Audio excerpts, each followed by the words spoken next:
Hi guys! Welcome back to my channel. I am going to be doing a little bit of a book haul today. They are the books that I've bought in the past couple months, so they're not super duper new, but they're the newest additions to my shelf. I've read most of them, and some of them I have not read, and the ones that I did read, it's been so long I don't remember what they're about. So, I'm sorry if I can't give a great description, but it's okay. The first one I actually bought two of the series. It's a series of books. I bought the first two. It's called Ranger's Apprentice by John Flanagan. I loved the first couple books that I read back forever ago. I do remember a little bit about it, but not enough to be able to give you a definite synopsis of the books, other than they're amazing, and it's about a dude who becomes an archer, a keeper, a protector, a something or other of a bunch of different places. Then I bought my most recent purchase is This Is Where It Ends by, hold on, Marquine. Yep, we're just gonna say Marquine. It was 20% off, as you can see. But yeah, this is where it ends. It's about a kid, the kid's experience in a school shooting. So it's very deep, it's very heartfelt, it's very sad and depressing and hard and dark, because that is all the emotions that come along with a school shooting. And so that is what that book's about. The next book that I have is called 5 Feet Apart. Yes, it is the book version of the movie. I read the movie, and you know how the movie is usually not as good as the book. Well, I saw a book about it, 5 Feet Apart, and I was like, what? Okay, well now I need to read this, because if the movie is always not as good as the book, then the book better be dang amazing, because the movie was awesome.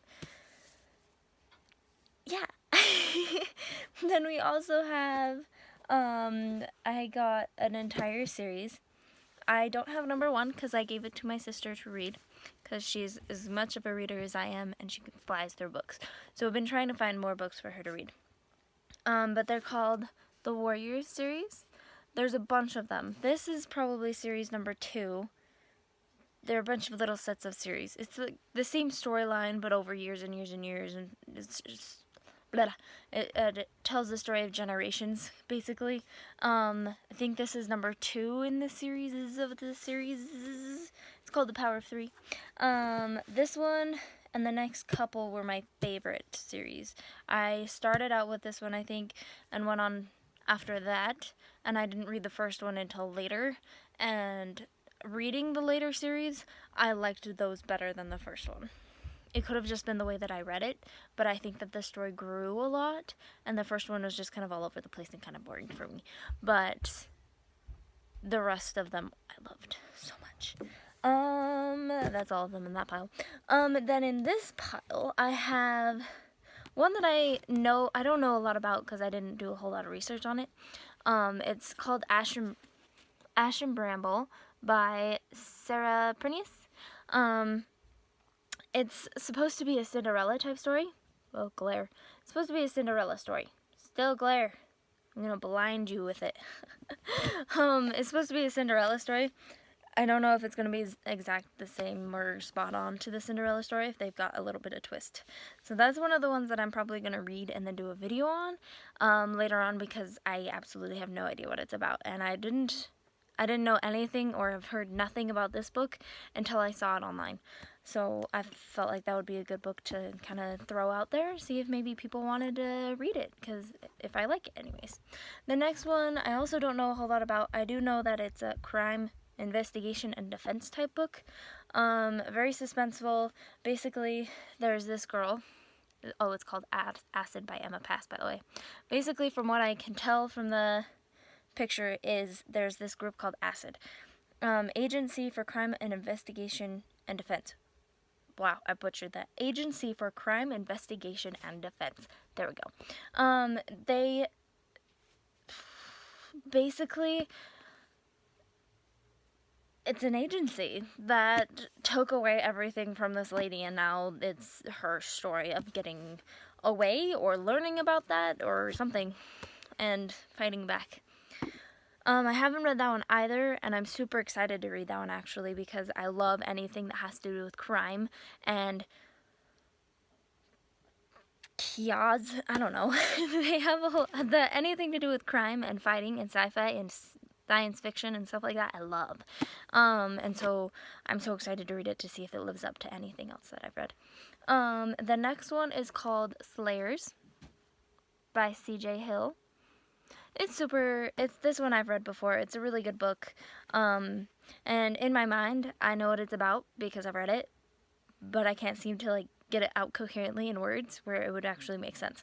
Because I could tell you that there's a girl in a camp and there's dragons and she trains them and she flies them and then it jumps and then all of a sudden they're fighting dragons or fighting a person who's capturing dragons. So basically that's the storyline. And then something happens in the end, and it's intense, but I don't remember what it is. I just remember that it was intense. So there's that. I'm excited to read it again and figure out what that intense thing was. Now, this one I got extra when I ordered some books, and I don't know why. I don't remember why, but it was a while ago, and I ordered some books, and it ended up being an extra, or a gift or something like that, because I bought so many, I don't remember. But, it's called Ghostly Echoes by William Ritter. And this one I do believe is also along the lines of, like, crime and detective type stuff, but set back in, I want to say, like, the 1800s? Yeah, just reading it, it looks like it's probably set back in the 1800s, but detective agency type stuff. I don't know. We'll see if it's good or not. Hey, look, it's another one of the Warrior series books. Let's see. The next one is called Oh My Gods by Tara Lynn Childs. It is about. It's just another Greek god book, except modernized. So there's a girl and her mom, her dad, they got divorced or he died or something like that, and her mom ends up dating a dude. They get married. They move to an island, and on that island, everyone, including the dude that her mom married, her stepdad, are gods and goddesses in disguise. Basically, they're trying to meld within the world. And so there's a school, and there's track, and there's football, and there's all this stuff that's modern in the book. But then it ends up incorporating the Greek gods and goddesses and like their story, and it comes out that they're them, and something happens that I don't remember what it is, but it was intense. So I have to read that again to see what it was. But otherwise, it's pretty good. It's got a little romance in it, not too much, but it's definitely a teen book, I would say. Okay, the next one is called My Super Sweet 16th Century. I just threw the book.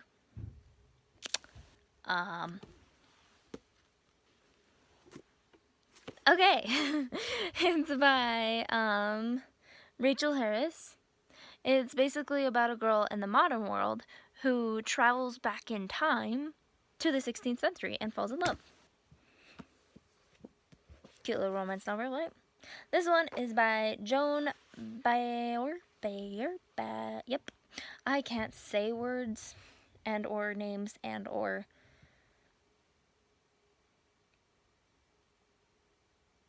thoughts, apparently. It's called Best Foot Forward. It's about a shoe shop, and this girl who works there, they hire a naughty boy. So he's like, he's, what's the word I'm looking for? I want to say a delinquent, you would say, like druggie. He's been in and out of prison, police record. He's good looking, that sort of thing. He comes in. I don't believe it's a romance type of thing. It's more of a deep thing where they get through the summer, and they get through the ups and downs of working together, and they find each other becoming friends, and she I think ends up helping him become a better person and get over his past and whatever ended up getting him, the police record or whatever it was. I just knocked over my pile of books. The last one is, I want to say, a classic. It's by Shannon Hale, and it's called Anna Burning. It's one of the books of Bayern. I read this a very, very long time ago. So literally the only thing I remember about the book is the girl being able to catch on fire. That's the only thing, and I don't even know if that's right or not. I do remember I loved the book, and that's why I bought the book, because I knew that I already loved it, but I didn't remember anything about it. So going back into it, I'll go in not with a sense of high hopes for the book, but a sense of comfort knowing that I did like the book. So maybe I won't end up loving it again, but at least I won't go through knowing, like, with the thought of, oh, it's a terrible book, or it's going to be a terrible book. Because whenever I read a new book, I always have that fear, especially if I buy it new, when I've never read it. I always have that fear of, oh my gosh, I just spent $15 on a book that's terrible and I'm gonna hate. Like, So I bought this knowing that at least at one point I did love it. Maybe I loved it because I was little and it's more of a childish type story. And at that point, I would keep it for my siblings or my kids eventually. And even then I would know that it was childish, but it wasn't horrible. Does that make sense? I might have just confused the crap out of everyone. That's okay, I do that a lot. Anyway, that's all the books that I ordered in my latest haul and shopping recently. Eventually I will probably do, because I have quite the growing bookshelf, so eventually I will probably do a bookshelf tour, maybe. I don't know if that's a thing. If y'all want a bookshelf tour, go ahead and leave a comment down below telling me you want it, and then I'll probably record it. Although I've gotten like 2 views, so hopefully I'll get more than 2 views. And maybe at least 1 like, that'd be great. But I lost my train of thought again. Wow, I'm great at this. Also, another disclaimer, again, I'm sorry for the crappy video content, the shaking, and the really up close in my face, because I hate editing, have a crappy computer, crappy software, and no camera, so I'm doing this on my phone. So, out of all of those things, you're welcome. Don't die, cat. Well, thanks for tuning in and watching my video. You guys have a great rest of your day.